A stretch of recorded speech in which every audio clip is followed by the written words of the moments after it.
দেখো অনেক দিন তো হলো ইলিশ মাছের বিরিয়ানি খাওয়া, আর ইলিশ মাছের বিরিয়ানি আমি ছাড়া তো ওদের কারো ভালো লাগেনি।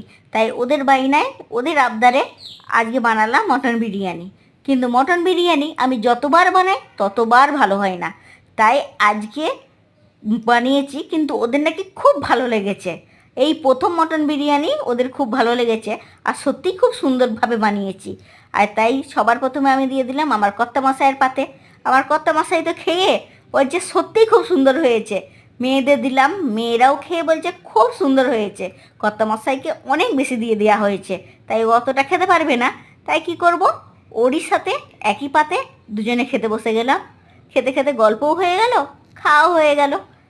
বিরিয়ানি খেয়ে ওরা সবাই খুব খুশি হয়ে গেল।